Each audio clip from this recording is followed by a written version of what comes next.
ഇന്ന് ഡിസംബർ 25. ഉണ്ണിയേശുവിന്റെ തിരുപ്പിറവിയുടെ ഓർമ്മ പുതുക്കി ലോകമെമ്പാടുമുള്ള ജനത ഇന്ന് ക്രിസ്തുമസ് ആഘോഷിക്കുന്നു.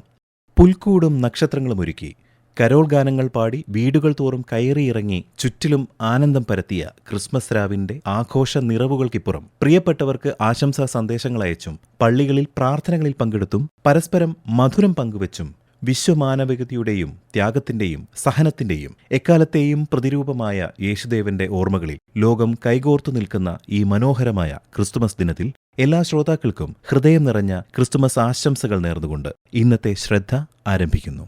ആദ്യം മജീഷ്യൻ ഡോക്ടർ ഗോപിനാഥ് മുതുകാടിന്റെ വാക്കുകളിലേക്ക്. നമസ്കാരം, എല്ലാവർക്കും ക്രിസ്മസ് ആശംസകൾ നേരുന്നു. ജീസസിന്റെ ജന്മദിനമാണ് ക്രിസ്മസ്. ജീസസ് 33 വയസ്സുവരെ മാത്രമാണ് ഈ ഭൂമിയിൽ ജീവിച്ചത്. പക്ഷേ ആ 33 വയസ്സിനുള്ളിൽ അദ്ദേഹത്തിന്റെ ജീവൻ ത്യജിച്ചതിന്റെ അടിസ്ഥാനത്തിൽ, സത്യത്തിനും നീതിക്കും വേണ്ടി ഈ ഭൂമിയിൽ നിലകൊണ്ടതിന്റെ അടിസ്ഥാനത്തിൽ അദ്ദേഹം അനുഭവിച്ച വ്യഥകൾ എന്ന് പറയുന്നത് അപാരമാണ്. സഹനം എന്ന വാക്കിനാണ് ഞാൻ അദ്ദേഹത്തിന്റെ പേരിനോട് ചേർത്ത് വയ്ക്കാൻ ആഗ്രഹിക്കുന്നത്. നമുക്കറിയാം, മാളിക മുകളിൽ ഭക്ഷണം കഴിച്ചുകൊണ്ടിരിക്കുന്ന സമയത്ത്, അവസാനത്തെ അത്താഴം കഴിച്ചുകൊണ്ടിരിക്കുന്ന സമയത്ത് അദ്ദേഹം പറഞ്ഞു, എന്റെ ശിഷ്യരിൽ ഒരാൾ എന്നെ ഒറ്റിക്കൊടുക്കും. ജൂദാസ് ആയിരുന്നത്. അതിനുശേഷം പത്രോസ് അദ്ദേഹത്തെ തള്ളിപ്പറയുമെന്ന് അദ്ദേഹം പറഞ്ഞു. പക്ഷേ ആ ഘട്ടങ്ങളിലൊന്നും ഒപ്പം നടന്ന ഒരാൾ ഒറ്റിക്കൊടുത്തിട്ടും ഒപ്പം നടന്ന ഒരാൾ തള്ളി പറഞ്ഞിട്ടും അദ്ദേഹം ഒരു പരിഭവവും കാണിച്ചില്ല. എല്ലാം സഹനം എന്ന വാക്കിലൂടെ അദ്ദേഹം ചേർത്ത് വയ്ക്കുകയായിരുന്നു. പൊന്തിയാസ് പിലാത്തോസ്, നമുക്കറിയാം, യഹൂദിയയുടെ ഗവർണർ, അദ്ദേഹം ഒരാളെ വിട്ടയക്കാനുള്ള അവകാശം തനിക്കുണ്ടെന്ന് പറയുന്നു. ജീസസിനെ വിട്ടയക്കട്ടെ എന്ന് ചോദിക്കുമ്പോഴും ആൾക്കൂട്ടം മുഴുവൻ ഒരുമിച്ച് പറയുന്നത് ജീസസിനെ ക്രൂശിക്കുക, ഞങ്ങൾക്ക് ബറാബാസിനെ മതി എന്നുള്ളതായിരുന്നു. അവിടെയും ജീസസ് ഒന്നും പ്രതികരിച്ചില്ല. മുൾക്കിരീടം തലയിലേക്ക് ഇഴക്കുമ്പോഴും അദ്ദേഹം കുരിശുമായിട്ട് നടന്നു കയറുന്ന സമയത്തും കുരിശിൽ തറയ്ക്കപ്പെടുമ്പോഴും ഒന്നും ചോദിച്ചില്ല. ഖലീൽ ജിബ്രാൻ ഇത് മനോഹരമായിട്ട് വിവരിക്കുന്നുണ്ട്. തൊട്ടടുത്ത് കുരിശിൽ കിടക്കുന്ന ഒരു തസ്കരൻ അദ്ദേഹത്തോട് ചോദിക്കുന്നുണ്ട്, നസ്രത്തിലെ യേശുവേ, നീയും എന്നോടൊപ്പം ചോരയൊഴുക്കുന്നത് എന്തിനാണ് എന്ന് ചോദിക്കുമ്പോൾ അദ്ദേഹം പറയുന്നുണ്ട്, ഈ കൈപ്പത്തിയിലെ ആണി ഇല്ലായിരുന്നെങ്കിൽ ഞാൻ നിന്നെയും ചേർത്ത് പിടിക്കുമായിരുന്നു എന്നുള്ളത്. ഒരുപക്ഷെ നമുക്ക് എല്ലാവർക്കും നൽകുന്ന ഏറ്റവും വലിയ ഒരു സന്ദേശമാണിത്. നമ്മളെല്ലാം ചെറിയ ചെറിയ കാര്യങ്ങൾക്ക് പോലും ഒന്നും സഹിക്കാനാവാതെ പൊട്ടിത്തെറിക്കുന്ന ഈ ഒരു അന്തരീക്ഷത്തിൽ, പലപ്പോഴും പ്രതികരിക്കുന്ന അന്തരീക്ഷത്തിൽ, നമ്മൾ ജീസസിന്റെ ഒരു കർമ്മം മാത്രം ഓർത്താൽ മതി. നമ്മുടെ ജീവിതത്തിൽ അദ്ദേഹം ഉയർത്തിപ്പിടിച്ച സഹനം, അദ്ദേഹത്തിന്റെ ത്യാഗം, അദ്ദേഹത്തിന്റെ സത്യം, അദ്ദേഹത്തിന്റെ നന്മ, ഇത് തന്നെയാണ് ഈ ക്രിസ്മസ് ദിനത്തിൽ നമുക്ക് ഓർക്കാനുള്ള മഹത്തായ സന്ദേശം. ഒരിക്കൽ കൂടി എല്ലാവർക്കും ക്രിസ്മസ് ആശംസകൾ നേരുന്നു. കോഴിക്കോടൻ ജീവിതത്തിൽ ഇതുവരെ കൊണ്ടാടിയ ക്രിസ്തുമസ് ദിനങ്ങൾ ഓർത്തുകൊണ്ട് ചലച്ചിത്രകാരനും മാധ്യമപ്രവർത്തകനുമായ ജോയ് മാത്യു ശ്രദ്ധയോട്. കുട്ടിക്കാലത്തെ ഒരു ക്രിസ്മസ് എന്ന് പറഞ്ഞാൽ ഇന്ന് കാണുന്ന രീതിയിലുള്ള ഇലക്ട്രിക് ബൾബുകളുടെ അലങ്കാരങ്ങളോ അങ്ങനെ വലിയ ആഘോഷങ്ങളോ ഒന്നും ഓർമ്മയിലില്ല. അന്നൊക്കെ ക്രിസ്മസ് സ്റ്റാർ അവരവരുടെ വീടുകളിൽ തന്നെയാണ് നിർമ്മിക്കാറ്. എന്റെ ഓർമ്മയിൽ ക്രിസ്മസ് ട്രീ, ക്രിസ്മസ് സ്റ്റാർ, ഇതൊക്കെ ഞങ്ങള് അച്ഛനും കുട്ടികളും ഒക്കെ കൂടെ ഒരുക്കുന്നത് ഒരു ഓർമ്മയിലാണ്. അത് എസ് സ്ട്രീറ്റിൽ ആണ് ഈ ക്രിസ്മസ് ട്രീക്ക് വേണ്ട എല്ലാ അലങ്കാര വസ്തുക്കളും കിട്ടുന്നത്. പ്രത്യേകിച്ച് ഈ കുന്നംകുളം പഴഞ്ഞി ഭാഗത്തുനിന്നുള്ള ആൾക്കാരുടെ കടകളിൽ ഇത്തരം വർണ്ണക്കടലാസുകളും അങ്ങനെ ഒരുപാട് സംഗതികൾ ഉണ്ടാവും. അപ്പോൾ രാവിലെ അച്ഛനോടൊപ്പം ഞങ്ങൾ കുട്ടികളും പോവും. ഞങ്ങളുടെ വീട്ടിനടുത്താണ് അന്ന് ജഡ്ജസ് ബംഗ്ലാവ് എന്ന് പറയും, ഇപ്പോഴത്തെ കോഴിക്കോട് സിവിൽ സ്റ്റേഷൻ. അവിടെ ഒരു ബ്രിട്ടീഷുകാരുടെ കാലത്തുള്ളൊരു ജഡ്ജ് താമസിച്ചിരുന്ന ഒരു ബംഗ്ലാവാണ്. അവിടെ നിറയെ കാറ്റാടി വൃക്ഷങ്ങളാണ്. ആ കാറ്റാടി വൃക്ഷത്തിൽ നിന്നും ഒരു നല്ലൊരു കൊമ്പ് മുറിച്ച് സൈക്കിളിൽ കെട്ടി വീട്ടിലേക്ക് കൊണ്ടുവന്ന് അതാണ് ഞങ്ങളുടെ ക്രിസ്മസ് ട്രീ. അതില് ഈ അലങ്കാരങ്ങളൊക്കെ തൂക്കിടുന്നു. ഞങ്ങൾക്ക് വരുന്ന ക്രിസ്മസ് ആശംസാ കാർഡുകൾ തൂക്കുന്നു, മെഴുകുതിരികൾ കത്തിക്കുന്നു. പുൽക്കൂടിന്റെ പരിപാടി അന്നില്ല. പ്രത്യേകിച്ച് ഞങ്ങളുടെ ഈ ഒരു പള്ളിയുമായി ബന്ധപ്പെട്ട് ഞങ്ങൾക്ക് പുൽക്കൂട് ഒരുക്കുന്ന പരിപാടിയില്ല. ഇപ്പോഴൊക്കെ സർവ്വസാധാരണമായി. അന്ന് അങ്ങനത്തെ സാമഗ്രികളുമില്ല, അങ്ങനത്തെ ഒരു ചിന്തയും ഇല്ല. പുൽക്കൂട് ഒരുക്കുന്ന പരിപാടി ഇല്ല. പിന്നെ സ്റ്റാറാണ്.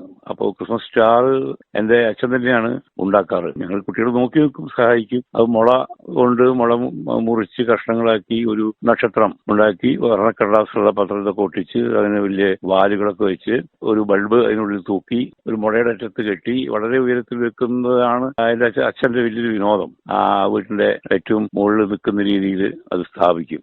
അതിന്റെ ഒരു ഓർമ്മയ്ക്ക് ഇപ്പോഴും എന്റെ വീട്ടില് ഞാനും എന്റെ മകളും കൂടെ ചേർന്നുണ്ടാക്കിയിട്ടുള്ള ഒരു സ്റ്റാറാണ് തൂക്കിയിട്ടുള്ളത്. അല്ലാതെ കടകളിൽ നിന്ന് വാങ്ങുന്ന സ്റ്റാർ അല്ല.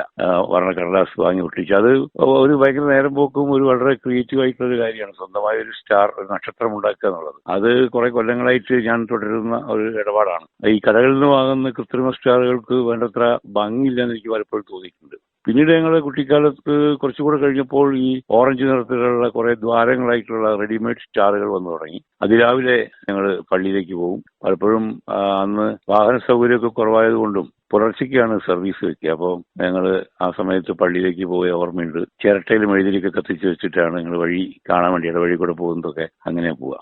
പിന്നത്തെ ക്രിസ്മസ് കേക്കിന്റെ ഒരു ഓർമ്മ, ഇന്നത്തെ കേക്ക് എനിക്ക് ശേഷം താല്പര്യമില്ലാത്ത ഒരു രുചിയാണ് തരുന്നത്. കാരണം പഴയ ക്രിസ്മസ് കേക്ക് കഴിച്ചവർക്കറിയാം ഐസിങ്ങിന്റെ ഒരു പ്രത്യേകത.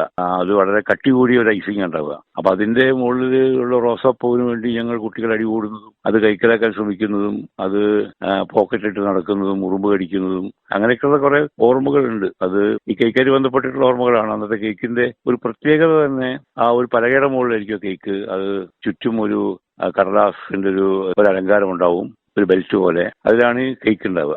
എന്റെ അച്ഛൻ ബിസിനസ്സുകാരനായതുകൊണ്ട് ഇടപാടുകാർക്കും ഈ കേക്ക് കൊടുക്കുന്ന ഒരു പരിപാടിയുണ്ട്. അത് ദീപാവലിക്ക് അതുപോലെ ഈ സേട്ടുമാര് ദീപാവലി മിഠായി നമ്മൾക്കും തരും. അതൊരു ഇടപാട് പുതുക്കുക എന്ന് പറയുന്നത്. അതുപോലെ ക്രിസ്മസിന്റെ ഒരു ആശംസ നൽകുന്നത് പോലെയാണ് ക്രിസ്മസ് കേക്ക് വളരെ വേണ്ടപ്പെട്ടവർക്ക് സമ്മാനിക്കുന്നത്. അത് അവർ വീട്ടിൽ പോയിട്ട് കൊടുക്കും, അല്ലെങ്കിൽ എത്തിച്ചു കൊടുക്കും. അതുപോലെ ഞങ്ങൾക്കും പലരും കേക്ക് എത്തിച്ചു തരാറുണ്ട്. പിന്നെ പതിവ് പോലെ ഭക്ഷണം, അത് പാവം കോഴികൾ കുറെ കൊല്ലപ്പെടും, പിന്നെ അപ്പം, അങ്ങനെയൊക്കെയുള്ള കാര്യങ്ങൾ. അതെല്ലാ വീടുകളിലും ക്രിസ്മസ് ആഘോഷം അങ്ങനെ തന്നെയാണല്ലോ.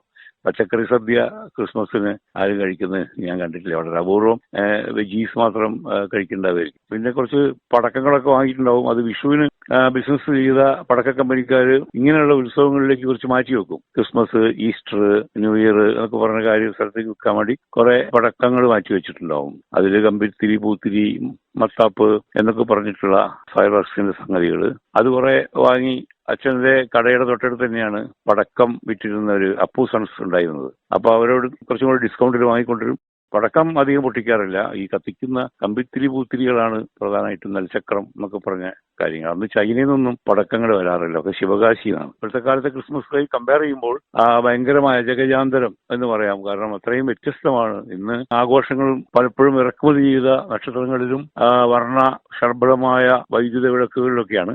മനസ്സിൽ ക്രിസ്മസ് ഉണ്ട് എന്നുള്ളതാണ് വലിയൊരു സന്തോഷം എല്ലാവർക്കും. ജാതി മതമെന്നേ ഭേദമന്യേ എല്ലാവരും ആഘോഷിക്കുന്ന ഒന്നായി മാറി ക്രിസ്മസ് എന്നുള്ളത് ആണ് ഈ കാലത്തിൽ ക്രിസ്മസിനെ പറ്റി എന്നെ സന്തോഷിപ്പിക്കുന്ന ഒരു കാര്യം. യേശുദേവന്റെ ജീവിതം തന്നെയാണ് ഏറ്റവും വലിയ ക്രിസ്തുമസ് സന്ദേശം. മുതിർന്ന മാധ്യമപ്രവർത്തകൻ KF ജോർജ്. യേശു ജനിച്ച ബെത്ലഹേമിൽ അദ്ദേഹത്തിന്റെ ജനന സ്ഥലത്ത് ചെല്ലുന്നവർക്ക് ഒരു കവാടമുണ്ട്. എളിമയുടെ കവാടം എന്നാണ് അതിനെ വിളിക്കുന്നത്. നമ്മളൊന്ന് കുനിഞ്ഞ് മാത്രമേ അതിലേക്ക് കടക്കാൻ പറ്റുകയുള്ളൂ. ചെറിയൊരു കവാടമാണ്. അത് കുനിഞ്ഞ് കടന്നു ചെല്ലുമ്പോൾ അവിടെ ഒരു നക്ഷത്ര ചിഹ്നം കാണാം. ഇവിടെ യേശുക്രിസ്തു ഭൂജാതനായി എന്ന് അവിടെ എഴുതി വെച്ചിട്ടുണ്ട്. അപ്പോൾ ആൾക്കാർ അവിടെ വന്ന് പ്രാർത്ഥിക്കുകയും മുട്ടുകുത്തി ആ സ്ഥലത്തെ വണങ്ങുകയൊക്കെ ചെയ്യുന്നത് കാണാം. ക്രിസ്തു ജനിച്ച സ്ഥലമാണെന്ന് വിശ്വസിക്കപ്പെടുന്ന ആ സ്ഥലം, അത് അന്ന് ആടുകളെ സൂക്ഷിച്ചിരുന്ന ഒരു തൊഴുത്ത്, ഇസ്രായേലിന്റെ രീതിയിലുള്ള ഒരു സ്ഥലമായിരുന്നു അത്. അപ്പൊ ഈ കവാടത്തിന് നേറ്റിവിറ്റി ചർച്ച് എന്നാണ് വിളിക്കുന്നതിന്. അവിടെ കവാടം കടന്നു പോകുമ്പോൾ നമ്മൾ എളിമ, നമ്മൾ ദൈവത്തിന് മുമ്പിൽ അല്ലെങ്കിൽ സർവശക്തന്റെ മുമ്പിൽ നമ്മൾ എളിമപ്പെടണം എന്നുള്ള മെസ്സേജ് ആണ് അവിടെ പറയുന്നത്. ആ ചെറിയ വാതിലിന്റെ ലക്ഷ്യം അതാണ്. അപ്പൊ ക്രിസ്മസിന്റെ ഒരു ലക്ഷ്യം, നമ്മൾ ദൈവം മനുഷ്യനായി അവതരിച്ചു എന്നാണ് ക്രിസ്തുമസിന്റെ സന്ദേശം. ദൈവം മനുഷ്യനിലേക്ക് ഇറങ്ങി വരാൻ വേണ്ടി എളിമപ്പെട്ടു. അതുപോലെ നമ്മളും ജീവിതത്തിൽ എളിമപ്പെടണം എന്നുള്ള സന്ദേശമാണ് ആ ചെറിയ വാതില്, ബെത്ലഹേമിലെ ചെറിയ വാതില് നമുക്ക് തരുന്നത്. അന്ന് മാലാഖമാർ പാടിയ പാട്ടിലും അതുണ്ട്. അത്യുന്നതങ്ങളിൽ ദൈവത്തിന് സ്തുതി, ഭൂമിയിൽ സന്മനസ്സുള്ളവർക്ക് സമാധാനം എന്നാണ് മാലാഖമാർ പാടിയത്. അത്യുന്നതങ്ങളിൽ ദൈവത്തിനെ നമ്മൾ സ്തുതിക്കണം. നമ്മളുടെ കഴിവിനപ്പുറമുള്ള മഹാശക്തിയായി നമ്മളെ നിയന്ത്രിക്കുന്ന പരമശക്തനായ ദൈവത്തെ നമ്മൾ സ്തുതിക്കണം, അല്ലെ നമ്മൾ വിശ്വസിക്കണം. 2, ഭൂമിയിൽ നമ്മൾ നല്ല ജീവിതം ഉണ്ടാകണമെന്നുണ്ടെങ്കിൽ നമുക്ക് സന്മനസ്സുണ്ടാകണം. അതിലെല്ലാം അടങ്ങിയിരിക്കുന്നു. സന്മനസ്സെന്ന് പറയുമ്പോൾ നമ്മുടെ ജീവിതത്തിൽ നമ്മൾ നല്ലവരായിരിക്കണം, എല്ലാവരും ഒരുപോലെ കാണാൻ സാധിക്കണം. അങ്ങനെ നല്ല മനസ്സുള്ളവർക്ക് മാത്രം പറഞ്ഞിട്ടുള്ള ഒരു അനുഗ്രഹമാണ് സമാധാനം. കലുഷിതമായ അന്തരീക്ഷത്തിൽ സമാധാനത്തിന്റെ പ്രത്യാശയുടെ സന്ദേശമാണ് ക്രിസ്മസ് തരുന്നത്. എളിമയുള്ളവരാകാം, അതുപോലെ മറ്റുള്ളവരെ പരിഗണിക്കുന്ന സന്മനസ്സുള്ളവരാകാം. അങ്ങനെ ദൈവം ഭൂമിയിലേക്ക് ഇറങ്ങി വന്ന ഈ ക്രിസ്മസ് ദിവസം നമുക്ക് ദൈവം തരുന്ന സമാധാനം, അല്ലെങ്കിൽ ലോകത്തിലെ സന്തോഷം, പറുദീസയുടെ അനുഭവം കിട്ടട്ടെ, എല്ലാവർക്കും അതിന്റെ ഐശ്വര്യം ഉണ്ടാകട്ടെ എന്നാണ് ക്രിസ്മസിന്റെ സന്ദേശം. യുദ്ധങ്ങളും മനുഷ്യ സംഘടനകളും സമാധാനം തകർത്തുകൊണ്ടിരിക്കുന്ന ഇന്നിന്റെ നാളുകളിൽ ക്രിസ്തുമസ് നൽകുന്ന സന്ദേശം ഏറെ പ്രസക്തമാണ്. പരസ്പരം സഹിച്ചും ത്യാഗപൂർണമായ ജീവിതം നയിച്ചും തെറ്റു ചെയ്തവനോട് പൊറുത്തും ജീവിക്കാനും ജാതിമത വർണ്ണഭേദം മറന്ന് ശാന്തിക്കു വേണ്ടി ഒന്നിച്ചു നിൽക്കാനും ഈ ദിനം നമ്മെ ഓർമ്മിപ്പിക്കുന്നു.